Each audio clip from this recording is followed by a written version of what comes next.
Everybody, and I'm delighted to be here. For those of you not aware of this time last year I had made a decision to take a medical sabbatical. I had mold growing inside my body, and it's something that I needed to get fixed.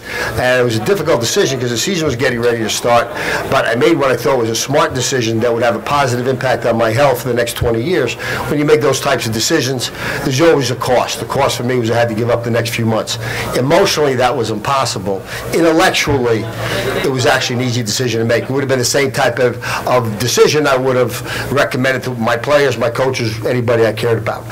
So with that, I've been back full-time aggressively since the beginning of January. Having missed last season especially, I couldn't be more excited about getting started. So with that, why don't we get started with your questions? Yes? Good morning, Coach. Good morning. In that time off, did you obviously said it was emotionally difficult to do it. Did you have an opportunity to actually learn anything about the team that you might not have seen coaching it through the last season?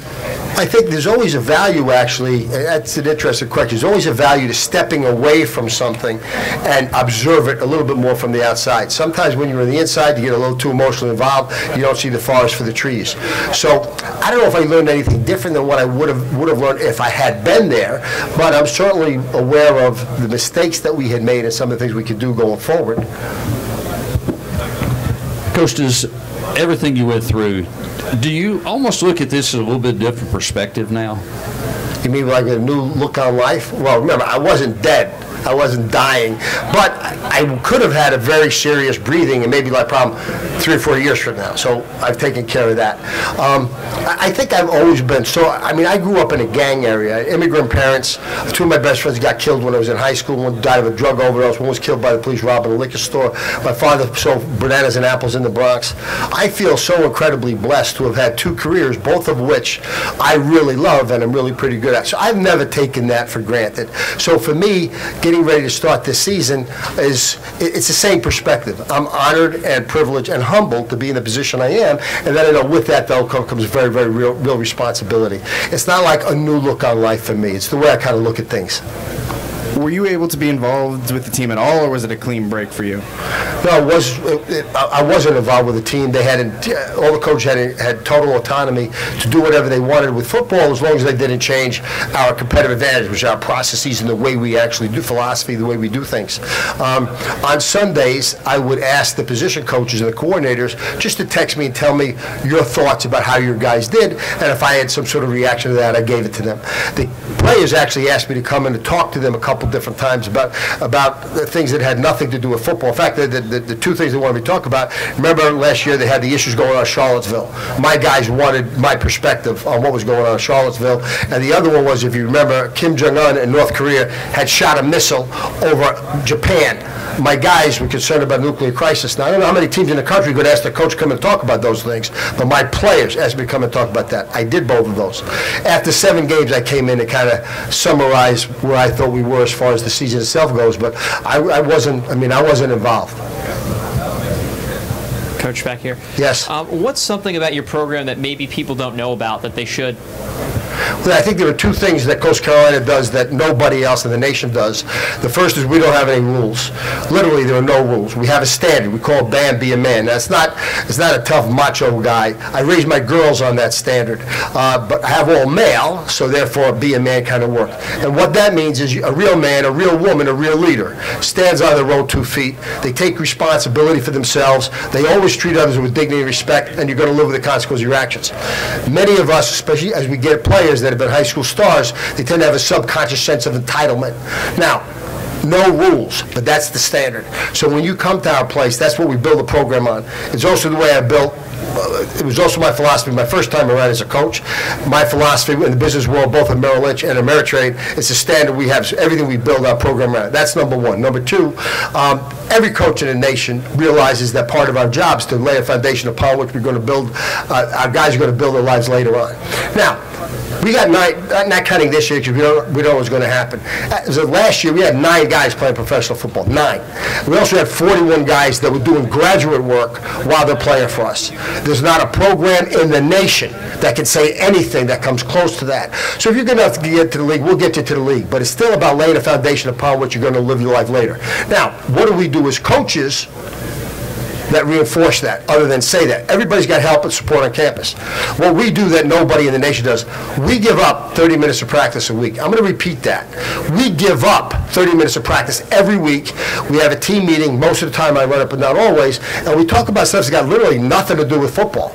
We'll talk about terrorism. We'll talk about political elections. This is something I'm very proud of. 116 years of college football. The only program in the history of college football whose entire team voted last November 2016 for the President of the United States was Coastal Carolina. These are the types of things that we do that are unique and have a positive impact on our guys when they're here, but that's also the principles that would separate us from others with regard to recruiting. Coach, just wanted your thoughts on an early season matchup against the Raging Cajuns. What do you think about traveling to play against them in September? Well, we're excited. It's going to be my first trip there. When I was actually on staff in Nebraska, we played them. So I've got a lot of respect for the coaching staff and what they do and what they have done and what they're going to do. And we know that's going to be a challenge for us. One of the biggest competitive disadvantage we're going to have this year, we're only going to have 70 scholarships. So everybody we play has 15 scholarships more than we do. That's going to have a significant impact on our depth and our special teams, but we got to be able to handle that as coaches. But I'm excited to go there and be there and to compete in that game. Coach, you touched on a little bit, when so many programs are trying to steer away from politics and leave that out of the game, why are you turning into that? Why are you embracing that so much? Everybody acts like football is like life. Football is not like life. Football is a game. That's an important game, and we will win. I'm going to get fired. But it's a game. It's a game.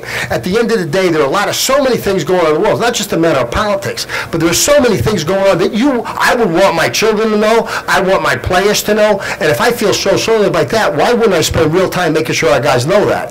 So, the biggest single threat in the globe today is terrorism. We live in the greatest country in the world. Hundreds and hundreds of thousands of people with unlimited funding will not hesitate to give up their lives because they would want to kill us because they think what we do is evil.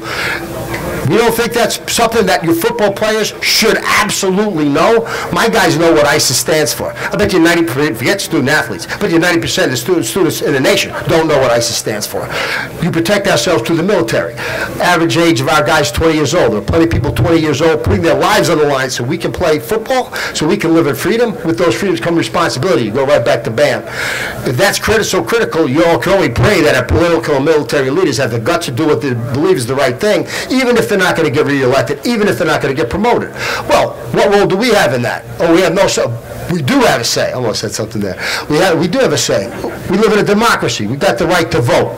It's not a matter of being political. It's understanding what's going on in the world that matters, that's going to have an impact on your life and your family's life down the road. So it's not, by the way, it's not just about football. It's not just about science class. It's not just about math class. It's not just about a language class. It's about what's going on in the world that's going to have a major impact on you and your family down the road. It's our job, especially with my background, I believe it's our job to be able to make sure our guys understand that. That's why we do that. Thank you. Any more questions for Coach? You mentioned the staff had full autonomy last season. What was some of the biggest transitions coming back into that and taking some responsibility back? I think we've always taken tremendous pride. It's kind of part of our brand. We don't make a lot of mistakes. We normally don't hurt ourselves. We normally, like previous 3 years, probably special teams won 10 games. Last year, special teams probably lost 3 games. We're usually one of the best teams in the country for fewest penalties. Last year, one of the teams in the country for most penalties. We've always been a decent tackling team. Last year, we had like a gazillion missed tackles. It's focusing on why you're making a mistake. Making mistakes and solving your problem is not unique to football.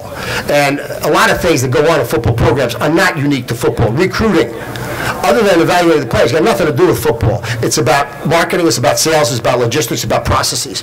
Most skill sets for those things are far better recognized outside of football, and we can learn from that. Same thing in terms of understanding how you fix a problem. NASA has to go through, our space program has to go through 1,350,000 steps that they have to get everyone right. They got to be perfect to get a rocket launch with somebody in it so it doesn't blow up. 1,350,000 that they got to get right. Every coach in the country says when you lose a game, the biggest reason for losing a game is because you make mistakes. We got 11 guys that got to get it right for 5 or 6 seconds. Learning how to fix mistakes is not unique to football. In fact, there are ways to be able to learn those and go through the processes that are frankly more evident outside of football. So they're the things at least that we do, we try to look at that are totally different than maybe what other programs do. Got anything tough for me? You got tough questions? Coach, do you, after letting your staff kind of run things themselves last year, do you have more faith in them this year? Are they able to kind of handle things a little more than maybe they were a couple years ago? I've always had faith in them. I was a little disappointed with what happened last year, but what happened last year is over with. I'm not concerned about that at all. I am a world-class delegator. So the most important thing I've got to do is hire the right people. And if I don't have the right people, then I got to make a tough decision on them. But when I bring you in, it's with the understanding that we've got that other program we call, we'll give up practice, it's called LAF, Life After Football, and BAM. You got to buy into BAM, you got to buy into LAF, and you got to recognize we are going to do things differently than you've probably done them before in your football career. But as long as you buy into that, that's all I care about. That is your job to get your stuff done as best you can. And then wherever I see maybe you're kind of going down the wrong path, I'll do what I can to be able to help and contribute that. But if I have the wrong guys as coaches, then I got to make a tough decision. I have the right guys as coaches, and I have total confidence that they're going to do the right things. Or work as hard as they can to make the best decisions they can. And at the end of the day, it's about how they affect their players anyway. Anybody else? Let's talk about the defensive side of the ball. You got a new defensive coordinator. We gave up 34 points a game. What do you hope to improve on? Okay, the question I was asked, but talk a little bit about the defensive side of the ball. Last year we gave up 34 points a game. We got a new defensive coordinator. The new defensive coordinator is Marvin Sanders. I worked with him in Nebraska. He and I have worked together for 3 years. Frankly, I think I'm honored to be able to have him as defensive coordinator and Jamie Chadwell as my offensive coordinator, associate head coach. Marvin is a bright guy. He knows defense. His background is in the secondary. I like defensive coordinators that understand the back end going forward rather than, frankly, the front end going backward, but that part's irrelevant.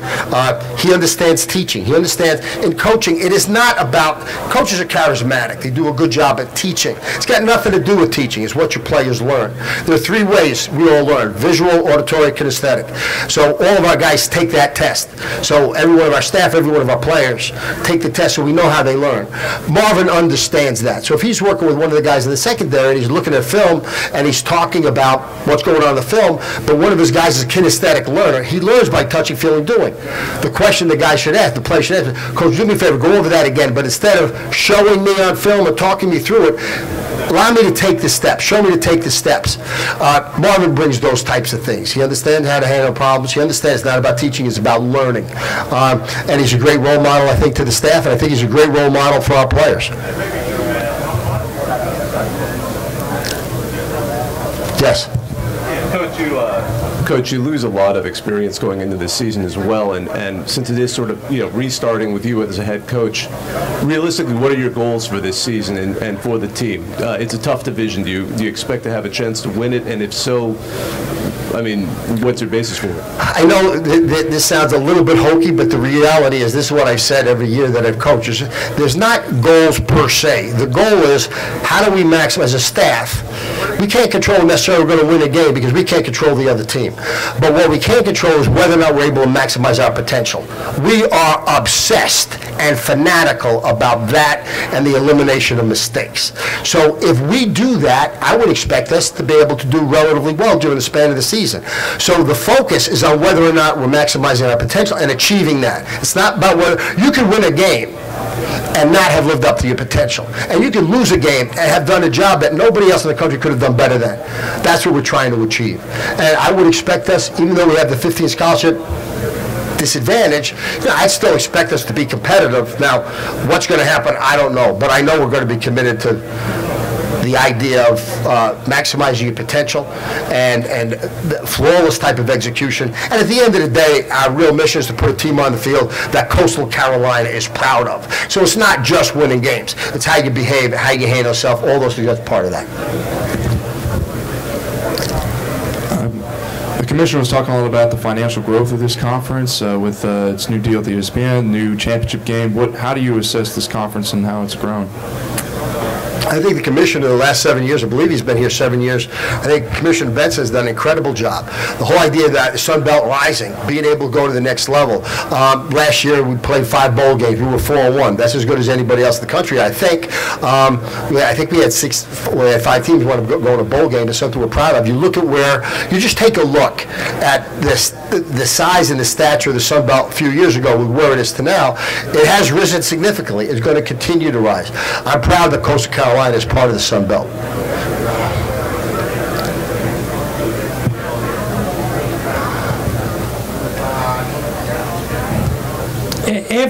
Every game is difficult, but as you look at your schedule for this season, what's going to be the toughest game for you in your second year, Coach? I think an uneducated observer would take a look and say we open up against South Carolina. South Carolina might be, but the reality is that's not the way we think.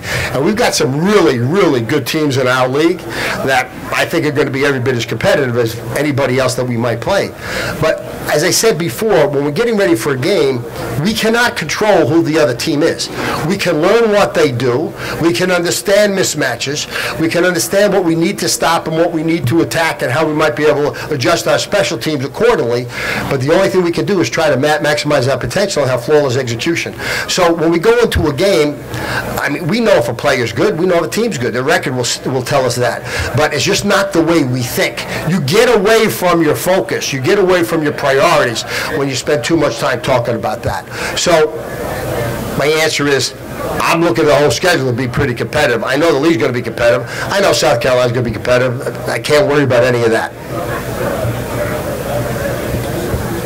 Any other questions? Thanks, Coach. Thank you, everybody.